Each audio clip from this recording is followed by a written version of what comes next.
Flipping on the grind. This is Texas. Gripping, gray, bending corners. This is Texas. Banging screws, staying true. I'm still Texas, yeah. Steady tipping, steady flipping on the grind. I'm still Texas, yeah. What's going on? It's your boy Marcus Q. It's your boy AB, yo. And this is the Map Social Presents the Dirty Laundry Podcast. Tonight we got a special guest up in the building. I'm very proud to say I've known this pimp for a really long time. Doing his thing. I got my boy Patrick Peezy in the house. How's it going, brother? Doing good, man. Happy to be here, bro. This is fun as hell. It's cool. Yeah, that's what's hell yeah. Cool if I introduce you as comedian. Comedian, podcast host, rapper, you know, the whole nine. Yeah. Put all that together, like, do you ever do shows like that, like comedy and rap? Oh yeah, so I'm in a comedy rap group. It's me and my boys called Vanilla Presley. That's how I got my fucking NBC credit, was doing that. And we do we play the first Monday, like we do play a bunch of shows, but you can always catch us first Monday every month at Spider House Ballroom for a show called Shit's Golden. And we do like the halftime show, and we do songs, and we freestyle. We'll take crowd suggestions and fuck the crowd and like just bust a freestyle based off crowd suggestions, and people love that shit, dude. Yeah. Before we get into all that, yeah. Talk about like where you came from, and how long you've been in this space. So basically, where were you born and raised? Born and raised, I was born in Fort Hood, Texas, raised in Coppers Cove and Killeen. You know this because, we go way back. Me and this dude worked at the same Dairy Queen together. Yeah, late night, closing down, like freestyling with each other while we're mopping and shit. Yeah. Coming from a place like that, Coppers Cove, do you feel like it was, or basically do you feel like it was just hard to even try to be in music, entertainment, comedy? Do you feel like there was a lot of people that understood that growing up because you got into it in the 5th grade at a very young age? Yeah, well, that was when I first into the creative space. I put the 5th grade down. So I was living overseas in Germany. My parents was military. There's a lot of people from that. Yeah, hell yeah, military kid. And they had a theater, like an American military base had a dinner theater on there. They do plays and shit. And I just started doing baseball. And my grandma was like, nah, I was a fat kid. I had asthma and shit. She was like, look, this ain't your shit. And she was like, you need to go so she put me in a summer theater program. And I was like, man, this shit's lame. And I got in it, loved it. Ended up spending every waking hour outside of school just hanging out at this theater, learning how to run lights, learning that shit. That was real cool. That was like my baptism in like creative stuff. Then I moved back to Texas, and I was always into like music and stuff. And it was high school is where I really started like freestyling and was like drawing. I would do graffiti and shit. That's when I kind of opened up into artistry. And then I don't know if you remember when I was in a band. I was a screamer in a hardcore band for like 5 years, and we did that. And then so it was like rap, and I had that, and that just led to me being on stage, and then that led to comedy. But I guess the circle back was like, doing it, coming out of that space and doing it was cool. A lot of our friends wanted to do shit. I don't think we really knew what the hell we were doing, and we had really nobody to look up to. It was like, you had Swish House and shit out of Houston, but like, locally, we would just be like, I guess we'll book shows and try to record, and no real like structure. And then like, I started doing stand-up, and I left. I moved to the East Coast. I lived in Hartford, Connecticut for 3 years. That's where I really got my start. And it was like, I kind of had to get out of that space. Like, I love back home, 254 all day, but like, there's only so much you can really knock out in Killeen. You know what I'm saying? You got to get the fuck out. Talk about how you said freestyle, right? Yeah. How much of that was a great pastime for us, people like us that was in music, where we on the lunch table? Yeah. How bold you had to be at a young age to just go off the dome and just come up with something with a big circle of people. Yeah. Because that was one of our favorite pastimes, right? Dude, yeah. Getting together and just spitting something just straight off the mind. I loved it, man. And that was like so many like just integral fun memories of my day was like being at like the fucking, Sunset Apartments. Just in that motherfucker in trap houses, way too fucking young. We're just fucking passing blunts around and you're freestyling. I'm like making these like older black dudes go like, oh shit. And I'm like a fucking 17-year-old kid. Those were just so much fun being in cars, just like riding around your boys, throwing instrumentals on and just freestyling, dude. That's the way to do. That's the best road trip. It's the best road trip, and it was And it was so fun. It was like such a social thing, and it was funny because I think we were talking about Texas music earlier. Texas rap was like really accessible. Like you could not be a rapper. You could be like a white dude with an Abercrombie shirt. You could be at a party and go, man, hold up. I done came down. It was just super simple. You look a certain way, you could just do, but the style was so accessible. You could just be like, everybody would do it at the party. They weren't rappers. They were just doing it to have fun. I moved to the East Coast, and my cousins knew I could rap, so they didn't take me to parties. And they'd be like, yo, you gotta just do rap. And it would just kind of be like, okay, you rap. And I'd be like, well, no, hold up, like throw a beat on, let's all hang out, let's all do it. And like the East Coast was so different because it was like they would have a crew, and every crew would have like one dude, and they'd be like, this dude raps, and they'd all stand behind him, and I'd just be like, and it was like such a non-social thing. It was more like performative, and I remember really missing back home in Texas, where it's like, bro, in Texas, like girls would be freestyling, like nobody gave a shit. Yeah. Do you believe, because you've done comedy, and we're going to segue into a lot of things that you've done, but do you believe you had to move around to get to some of the accomplishments that you do have under your belt, or do you believe if you would have stayed in Fort Hood, Killeen area, that you still could have did the exact same thing? I do not think I could have. Yeah, it would have been, because like I moved to the East Coast, I moved to Hartford, and I had been doing comedy like a handful of months. I'd done a few open mics, and that was it. And I moved up there, and I just like fired off an email to a club, like an actual comedy club that I had access to, which again, I wouldn't have had that in Killeen until 20 years later, you know, and like there was Austin and stuff, but you know, that wasn't where I lived. And I'm living in Hartford. It's the East Coast. It looks crazy to me. It's coming out of Killeen. It's like buildings and shit, you know, it sounds bumpkin as hell, but that's how it was, you know? And so I remember I went there, and I looked up comedy clubs and found the Brouhaha in Hartford, Connecticut. And I fucking emailed him and was like, hey, I'm a comedian from Texas trying to get on stage. And I guess I just caught the guy after lunch. He was in a good mood or something, because he was just like, yeah, sure, I'll get you a guest host spot this Thursday and Friday. And I was like, all right. And he said I'd do 12 minutes. I maybe had 7. And so I got there, and I got to the place. It was in this brewery downtown. And I got there, I'm looking around for the comedy club, and I couldn't find it. And the lady was like, oh, it's down those stairs right there. And there's something iconic about being a comedian going downstairs to go do a set. And it, like, again, small town motherfucker, hadn't really seen shit like this. And I was like, go over there. And I like walk down the stairs, and I'm in a comedy space, and it's a packed house. And I was like, whoa, this is fucking sick. I wouldn't have had that in Killeen. I'd have done a bunch of bar shows with my homeboys. Like, I have tons of friends out there. There's a scene out there now. But at the time, wasn't shit. I learned how to make flyers. I learned how to edit sound and video, because like I remember the first time I wanted a flyer, and a guy was like, "Yeah, I'll do it for $75," and I was like, "Never again will I ever do this." Like, I will learn to fucking do this shit on my own. And so you have to be like a one man just fucking factory, and eventually, ideally, somebody takes notice. I was lucky enough, I got a booker. I was able to travel the country and shit. And but yeah, somebody takes notice, and they'll do some of the work for you. But ain't nobody gonna take notice unless you've already put yourself on the map. And 9 times out of 10, you're the motherfucker that has to do that. So you also saying too, basically location doesn't matter to a degree. I think it 100% does. It's like, I guess the internet has softened it a little bit, but like you really gotta be plugged in, especially for comedy. I'd say comedy and music, you really gotta be plugged in to like a scene, like a place where like the industry comes and meets once a year for a festival or whatever, where people are gonna come and be there. Because if you're not there, you're not on the scene. Nobody cares. Yeah. You could have just a hot Spotify, and people are like, all right, that's cool. But if you're not like, if they can't reliably go see you at a show in Dallas or Houston or something like that, then like you're not really gonna catch. I don't think. Did you try to be mindful about keeping yourself around other creatives to keep that drive going? Oh, 100%. It kind of just happened by default, because like I'm lucky. I got like a personal life outside of like comedy entertainment, people that I fuck with, and like you need that. You need people that don't give a shit that you do acting or whatever the fuck case. You need those people to keep you like realistic. But as it just kind of happens, especially with comedy, you're just hanging out at open mics. You just meet these motherfuckers. They become your family real fast, and it's like, and that's what they're there for, is to work and to get shit done. And let's say I got a project I want to do, I got this. And that's again why you got to be in a city with a scene where there's hundreds of people doing this. Like you go like Temple, I got a bunch of comedian homies in Temple, but like at the end of the day, I think it's like what, like 11 of them, you know what I'm saying? It's like, you're like, out here, like if you get in a city, you meet people. Yeah, it is important to have people around you that are doing this shit, because, you know, that's how things happen. It's all collaborative, and you got to be where the collaborations are happening. Y'all heard that location matters, being around other creatives matter. Don't ever get discouraged. That's the main thing. You just got to keep pushing and have that drive. Things be changing. Yeah. I'm curious, like, especially because I went to Corpus Christi.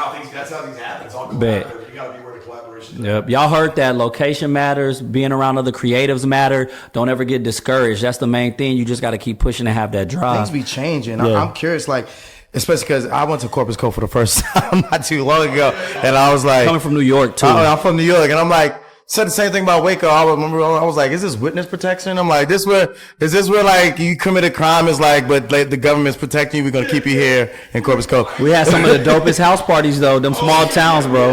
But do y'all feel like this, both of y'all? But I definitely want to get your take.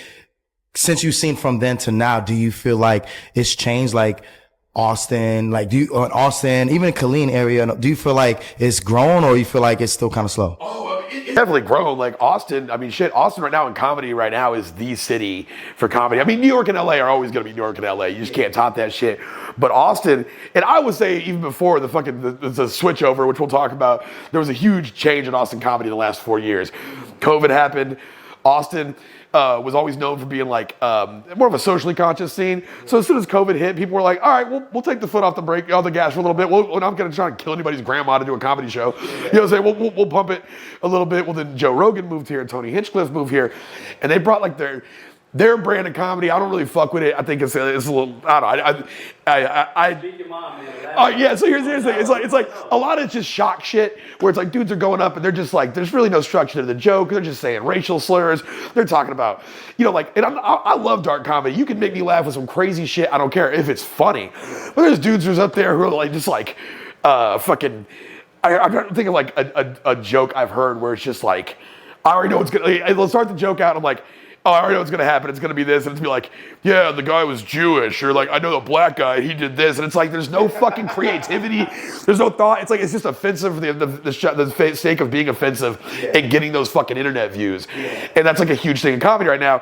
You have a joke where you talk about rape and fucking 100,000 people watch it because it's fucking crazy. And you got these like Tony Hinchcliffe acolytes that are like, that's real comedy. When a guy's just talking about rape, that's real comedy. It's like, no, it's not. You have this weird vibe, and they brought those dudes into town. I'm not saying it's all of them, but there's a lot of these motherfuckers. And they came in, and like the scene just shifted overnight, and like it was a whole different fucking ball game. And that's when I started going on tour. So I kind of fucked myself a little bit because I was like, well, I'm just gonna go on the road and get paid, and I'll check in. I'll be home every 3 weeks. I'll do my homeboy shows, but I don't gotta meet these fucking troglodytes. You know what I'm saying? Like I don't gotta meet these dudes. And now I'm off the road, and I'm seeing this fucking new scene that I put no effort into ingratiating myself to. To a degree, you would have did it differently. I would have like, if I could have. I think one thing I could have done if I went on the road with Booker, it was a great experience. That's how I crafted like 2 hours of material. That's how I got paid. That's how I connected with my podcast audience because I got listeners all over. They started coming out to shows. It was a fun ass life for like 4 years. I was having a blast. But like looking back, I probably did 1 year longer than I should have with this guy because he was kind of a character. He's a nationwide booker, but he's an asshole. And I probably did 1 year longer than I should with him. And I do wish I would have probably got back here before it was like, okay, now I'm just kind of tired and I was gonna come home and I'm gonna grab a fucking work boot job and still do comedy, still do my podcast. But I kind of wish I would have came back when I was still full-time comedy and was here and actually was like, okay, let me take all this energy that I have and all this like pop that I got going and putting it into getting out in the scene. It's like, I still do it, but there's like, I'll go to fucking some shows sometimes and I'm like, I don't know who these people are, dog. I want to segue into the relationship you got with Vanilla Presley and how you got your first TV credit and that big situation. Yeah. I want you to talk about that a little bit and how you felt when that came about, when the opportunity came about. Yeah, what that was just real cool was like, so I had kind of put rapping on the back burner. Like I would still like freestyle at parties and shit. I mean, that was still some shit I liked doing. And like I would every now and then I would like write a song to a beat. I think I recorded a couple songs. I lived in Connecticut just for like some hobby shit. But I was really just focused on stand-up. And people were like, why don't you rap on stage? And I was like, nah, I'm like a purist. I respect both so much. I'd never mix them. Just real asshole shit. And so then I moved to Austin. And my boy that I do Vanilla Presley with, Lane, and you see the guy, Lane looks like an IT guy. He does not look like he's about to start rapping the way he raps. And like, so he would just freestyle at open mics. He would just like go up and be like, yo, well, it was kind of going. I was like, oh, so we started vibing. And we had a dude, Bob Khosravi, who's a really funny comic. He lives in Denver now. He had a storytelling show. And so one time he was like asking Lane, hey, the topic this month is zombies. Or whatever the fuck. It was like a different topic every month. So Lane was like, I'm gonna do a Walking Dead song. And Lane could freestyle, but never really made songs before. That's what we used to do. Yeah. So he came over to the crib one night and I was like, yeah. So I taught him like how to like what a hook has to be. It has to sound different than the rest of the verses and shit. Yeah, like real basic shit. And then he was like, well, shit, you just want to do the song with me? And I was like, yeah. So we started doing that. And then every month we started doing the storytelling show with a different topic. And next thing you know, we got like 5 or 6 songs. And we're like, well, fuck it. Let's just start booking this as a comedy act. And so I came up with the idea for the name. I was trying to think of a name that incorporated Vanilla Ice, Eminem, and Elvis Presley. It's like, like white dudes doing black music. I thought it'd be funny. And I was like, V-E-P, V-I-P. And then I was like, V-P. I was like, Vanilla Presley. I was like, oh, that's got a fucking snap to it. Yeah, so I was like, Vanilla Presley, let's go. So we started doing that, and then it just kind of like, it kicked a lot of fucking doors open for me as a stand-up, like, because we were talking about coming from clean and just being like a little different. Comedy, a lot of dudes, like a lot of people in comedy are upper middle class, upper class. They're really cool people, but like they're in college and their parents are paying their rent while they live in a city and do comedy. They, like, yeah, exactly. And so like I was cool with these cats, but I could kind of feel like I was an outsider. And like in my stand-up was funny. Whenever I got a shot, I killed it. But I just I wasn't getting the penetration I wanted. And then so we started doing Vanilla Presley, and people were just like, oh, this is fucking cool. So they started booking us on shows like Cap City would have us, and all these places would have us that weren't having me singularly. And they got us in there. And so we just kind of kept grinding. And one day we got a fucking email from a program producer at NBC. And she was like, yo, I got this Johnny Bananas show. He's a dude, he was on the Real World Road Rules Challenge. And he's super charismatic to give him his own show. And he would go around the country just doing shit. Like one of them was like, I'm gonna do medieval jousting at medieval times. Just like challenges and shit. So yeah, just wild shit. So they sent him to Austin, and they were like, we're gonna do a comedy rap battle, because we would always host comedy rap battles, and that was another fun thing. Get comedians who don't even rap, have them in there just roasting each other with bars and shit. Great time. So we brought that in. And had this cat, and so we just kind of threw one of those shows, and he came in, and it was on NBC, and so now I can put the little fucking peacock at the bottom of my shit. Some credits, man. So, what was your first feeling, and from your point of view, when you got that first cred or that first big TV break situation? I told you my story. My story is cringing. I want you just to talk about how you felt when you got it.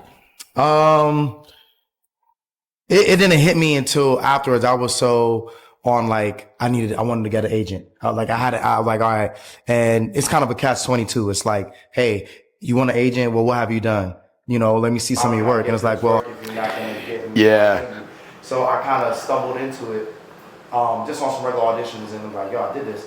But I didn't look at it like, oh, I'm getting credits. Like I was not on some, oh, look at my IMDb. Yeah. To this day, I look at my IMDb and I'm like, damn, I was going to Yeah. It felt good, but it hit me afterwards. It was more so I have footage to show like this is the level I'm at. Yeah, and I think that's the correct way to go about it, man. Because it's like when things are going good, keep working. You know what I'm saying? It's like when you rest on your laurels, when you're like, oh, I got that part. And then you just like chill out for 4 months. It's like, oh, you like, hold on, now it's time to capitalize on that. And I think that's really the right way to look at it. Does that sound familiar to you, or was it a different feeling? Or? It was kind of different because like again, it was very similar in the sense of like I'm like, okay, so immediately I got that. It was like, okay, I can start putting this on my packet when I submit to clubs, and I can be like, oh, I've been on NBC. I look better on a flyer now. Like, and at this point, I had a booker who was getting me around the nation, and on my fucking flyer, I could have like the little NBC peacock and yeah. I see it on it. Yeah. And so I was just thinking of it like, what can this be utilized to do next? Yeah. But yeah, fucking. I remember when I was with this chick though, who like we were fucking yeah. Yeah, I was with this girl in Colleen, and we were sitting here for a while. She's a good person. She had 2 kids, and like it was when comedy started picking up, and I was going on the road and like doing clubs, like opening for guys. And I could tell she wasn't too keen about me just leaving all the time now. And so. Yeah. So she really wasn't on board no more. That's when I got the NBC credit, and it came. The show it first aired at like 1 o'clock, and then in the morning. So I stayed up all night, and she had fallen asleep on the couch, and I watched it, and I was like, yo, I'm like, I'm on TV, and she was, she didn't give a shit. That was like around the time where I was like, I think we've fizzled out at this point. Like, yeah. How much do you feel like you gotta put that type of shit on the back burner? Because we were talking about that earlier, where people don't get it. If you're a creative, it's work. It is work. Yeah. Just because you're not making a certain amount, or you're not bringing in any monetary right away. I always find it interesting, and I know both of y'all probably feel like this. People are there for the party and the show when the party is going on. But when you're setting up for the party, doing all of that and putting the work in, nobody focuses you. Do you feel like it was hard for you to put relationships on the back burner, or you just put it in perspective to know and understand what it's going to be? It depends on how it like you approach it. Because when I started dating that girl, I'd moved to Connecticut for 3 years. I came back and I moved to Austin and not back to Killeen. And I was like, I had a little clout, especially back home among the hometown people were like, as far as they do. I lived in Connecticut. I couldn't tell nobody I didn't live in New York. They were like, yo, you live in New York now? I'm like, it's a whole different state actually. Like, so like. Yeah, this might as well. Yeah, so they're like, it looked really good. So we started dating, and she was like, and we had grown up together anyways. So she was like, "That's so cool, you're doing this now," and I could kind of tell she thought that was like gonna be in the past. Like, okay, well now we're together, and I kept at it, and it was like a point of stress. Then like we had broken up, and that's when I started going on tour and like fucking had regular working. Like that was my main job was comedy. And then I started dating this other girl, and she knew that out the gate, and she was way cooler with it, and it was not a problem. So it's really just, I think, is like, yeah, the person, and like, and set the expectations early, and be like, look, this is what I do. Curious, why do you think that is? Like, do you have like a theory, or like, I feel like why some person? Why some people feel like, okay, like, do you feel like? Yeah, I think honestly, dead ass, and like I think the difference between her and her was that she had 2 kids and lived in Killeen, Texas, and this girl was a bartender that lived in Austin and didn't have no kids, and it was just like fun. It was like she didn't really have the responsibilities that she had. So I saw from her perspective that she was like, so like I guess to answer more your question accurately as far as personality types, some people are just like cooler and more down watching somebody pursue their dream or do their thing, and for some people they think. They're like, oh, well, that's a thing that you did. Now we're together. That's got to stop. And I don't know. I think a bartender always going to understand. We interview industry people. Yeah. And that person behind the bar is not who that person is. They got to be out there working. Yeah, they get it too. Yeah, it's showbiz too. Yeah. And they got to do their thing. So yeah, it's funny. No matter what we talk, relationships always come up, but it's challenging when you're in the creative space. Yeah. And friendships and relationships and family, because they don't get it until you, in their eyes, made it. Yeah. There is no make it. It's like, I'm working on this project, I got paid this, or I'm doing this over here. That's how I look at it. Yeah, I was paying my rent with my podcast and touring nationwide full time for a job, and I'd still bump into people and be like, you still doing that little comedy thing? And I'd be like, yeah, it's like, yeah. Because the company don't exist anymore. Obviously, that tells you where their mom was at. Yeah. There was a company I was working in New York. Man, I was grinding like, what's called a company called Right. Yeah. You know, cool people for the most part. One of the owners, he was like, I'm gonna offer you salary, you know, full time. I'm like, okay, cool, like 50,000. I was like, yeah. You know, at that time. Yeah. So I'm delivering all these bags, getting burns all on my arm in the kitchen type stuff. I come back, he's like, hey, I need you to work. I need you to work tomorrow. We have an event. I was like, oh, I got an audition. He was like, oh, you're still doing that thing? Yeah. I was like, what you did? Yeah. Oh, my dream? Oh, you talking about my dream? I was in the face of my mind, and then I didn't do it. Yeah. I was like, the next time I was like, yeah, I could. Yeah, you gotta if you gotta make that decision. And like that was one thing I had said in the answers about knowing when to walk away, knowing when to say no. It was like that one relationship I was in where I was like, as soon as I started feeling that friction, but people are you're stupid in the moment. And I was like, I can make both these things work. And in retrospect, like, no, you couldn't. You should have got the fuck out of there. The minute you realize y'all weren't vibing and that this is what you wanted to do. And it's hard to do though. Yeah, it's hard to cut off. Yeah. When you care about people, it's like, damn, you know, it's hard. You got to choose you. Yeah. But eventually they realize and it's all good. Yeah, I think eventually the choice gets made for you. For 10 to 15 years. Yeah. And your family's like, oh, he going corporate. Yeah. I met this motherfucker, did not come back out. I'm like, y'all just made a rap song. Yeah. They're like, God damn it. Yeah. Oh, dude, one time I feel like I was doing an open mic. And there was this Mexican dude showed up. He's like, hood-ass Mexican dude. And he was like shit-faced, right? And he's trying to sign up for the open mic. And he's just like, flashing cash. And he's like, yo, who do I gotta fucking give money to? I just gonna get up and tell my story. I'm meant to do comedy. He's fucking trash. And everybody's like, and yeah, he's kind of bugging everybody out. Because like I said, a lot of comedians aren't like with that, like just that side of life. And so immediately all heads turned to me. They're like, hey, can you go talk to him real quick? And I was like, yeah, I got you. So I went up, I was like, what's up, man? He goes, bro, he goes, low key, I'm the plug. He goes, he was like, bro, he starts breaking out hundreds. He's like, yo, I heard his open mic. I just got to tell my story. He was trash. And I was like, well, look, the mic's actually over, so you missed that. And I was like, put your money back. Tomorrow night, there's going to be an open mic at Cherrywood Coffee House. You really want to do this? Come out to Cherrywood. You can sign up. He's all right, cool. So I pull up to Cherrywood at the open mic started at like 8:30. I pull up at like 8. And he's in the parking lot with his boy freestyling of all things, and it's him and his baby mama who is pregnant. And I roll up and he's like, yo, that's him, that's the guy. This dude's gonna help me, tell my story and get on stage. And I look over at his baby mom and she's looking at me like, what the fuck are you getting my husband into? She was not happy, bro.